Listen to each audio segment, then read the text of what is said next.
नमस्कार शेतकरी मित्रांनो, कृषी बोध या चॅनलवर तुमचं मनापासून स्वागत। आज आपण अशा एका विषयावर बोलणार आहोत जो तुमच्या शेतीचा कायापालट करू शकतो। तो विषय म्हणजे जीवामृत। पण आज आपण फक्त जुन्या पद्धतीचं जीवामृत नाही, तर त्यामागचं सखोल विज्ञान आणि सध्या चर्चेत असलेलं ॲडव्हान्स जीवामृत याबद्दलची सविस्तर माहिती घेणार आहोत। हा व्हिडिओ शेवटपर्यंत पहा, कारण अर्धवट ज्ञान शेतीसाठी घातक ठरू शकतं। जीवामृत म्हणजे नक्की काय? एक जिवंत द्रावण। जीवामृत म्हणजे केवळ शेण गोमूत्राचं मिश्रण नाही। वैज्ञानिक भाषेत सांगायचं तर हे एक मायक्रोबियल स्टार्टर कल्चर आहे।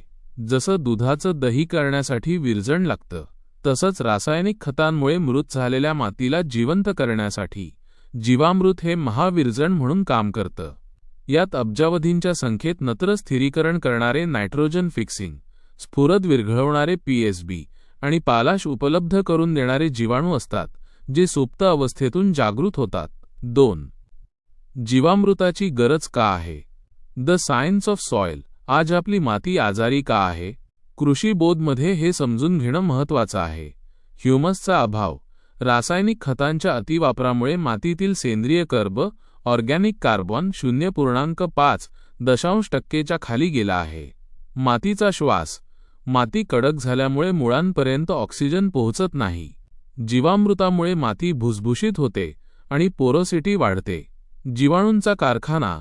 खत पिकांना थेट मिळत नाही, तर मातीतील जीवाणू त्या खताचे रूपांतर पिकाला पचेल अशा स्वरूपात अवेलेबल फॉर्म करतात।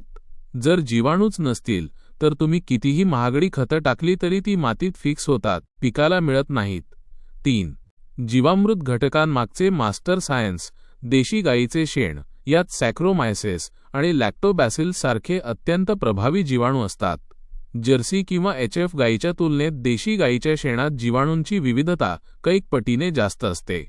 गोमूत्र हा खनिजांचा आणि नैसर्गिक संप्रेरकांचा हॉर्मोन्स खजिना आहे। हे जीवाणूंच्या वाढीसाठी एक्सलरेटर फ्युएल म्हणून काम करतं। गूळ, कार्बन सोर्स।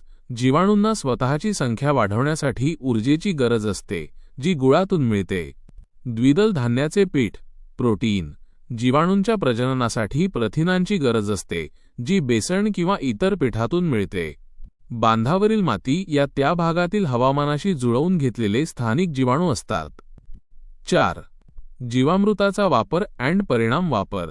तयार झाल्यानंतर 7 ते 10 दिवसांच्या आत याचा वापर करावा।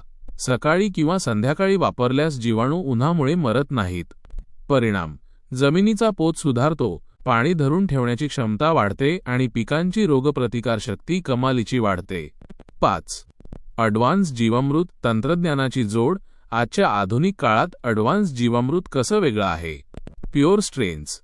यात प्रयोगशाळेत तयार केलेले शुद्ध ट्रायकोडर्मा, सुडोमोनास आणि ॲझोटोबॅक्टर यांसारखे बेनिफिशियल मायक्रोब्स वाढवले जातात। शेतकरी मित्रांनो, शेती हा व्यवसाय नसून एक जिवंत प्रक्रिया आहे। जोपर्यंत आपण मातीला सजीव मानत नाही, तोपर्यंत शाश्वत नफा मिळवणं कठीण आहे। कृषी बोधचा हा छोटासा प्रयत्न तुम्हाला कसा वाटला?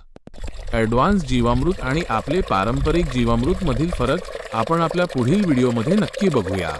व्हिडिओ आवडला असेल तर लाईक करा आणि आपल्या शेतकरी ग्रुप्समध्ये शेअर करा। पाहत रहा कृषी बोध, शुद्ध ज्ञान, समृद्ध शेती।